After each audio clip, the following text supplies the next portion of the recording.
अच्छा, तुमने कभी सोचा है कि जैसे ऑटोडेस्क फ्यूजन है या फिर केटिया है, एनसीएस है, सॉलिडवर्क्स है या फिर यूनिग्राफिक्स है, कोई भी कैड सॉफ्टवेयर है जिसमें सीएई इंक्लूडेड है, तो उसमें एक्चुअली चीजें काम कैसे करती है। अब जैसे मान लो कि तुमने कोई भी एक डिजाइन तैयार किया। तुमने मान लो जैसे कोई भी एक मॉडल रेडी किया, एक मॉडल है, उसको तुमने रेडी किया और सिमुलेट कर दिया तुमने, ठीक है। सिमुलेट कर दिया। तो सिमुलेट करने के बाद जो हमें जो रिजल्ट्स आते हैं, रिजल्ट्स में जो हमें ग्राफ दिखते हैं, टेबल दिखते हैं, वो चीजें काम कैसे करती है, तो उसको आज हम समझेंगे शॉर्ट वीडियो के थ्रू। तो एक्चुअली में होता क्या है कि जब तुम कोई भी जैसे तुमने मॉडल बनाया, इसमें तुम क्या करते हो, सबसे पहले मटेरियल मटेरियल असाइन करते हो। इसमें फिर तुम बाउंड्री कंडीशंस देते हो। अगर जैसे थर्मल है, तो थर्मल में तुम टेम्परेचर को देते हो।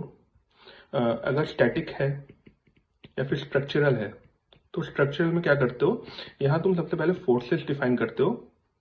ये सारी चीजें करने के बाद जब तुम सॉल्व पे क्लिक करते हो, तो सारा खेल यहाँ से शुरू होता है। हमें लगता है कि सॉल्व करने के बाद जो हमारा कंप्यूटर है, हमारे जो प्रोसेसर है, उसको सॉल्व करते हैं। नहीं, ये बिल्कुल गलत है।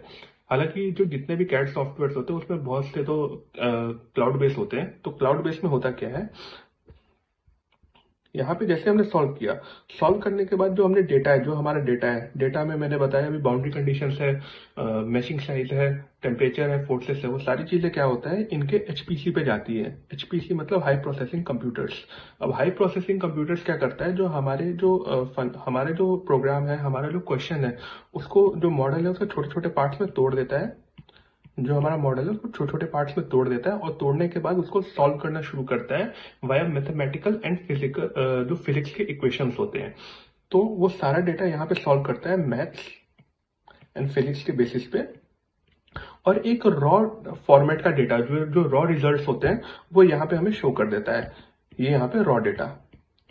अब ये जो रॉ डेटा है, यहाँ से प्लॉट्स होते हैं, यहाँ से ग्राफ बनते हैं, यहाँ से टेबल्स बनते हैं, और ये सारी चीजें जो होती हैं पोस्ट प्रोसेसिंग होने के बाद, पोस्ट प्रोसेस होने के बाद हमारे स्क्रीन पे सीधे रिडायरेक्ट कर दी जाती है। जो हमारे स्क्रीन पे जो हम रिजल्ट देखते हैं, वो सीधा वो क्या होता है, क्लाउड से जो है सीधे हमारे स्क्रीन पे जो है प्रोजेक्ट कर दी जाती है, जिसको हम वेरीफाई कर सकते हैं और हमारे रिजल्ट्स को हम चेक कर सकते हैं।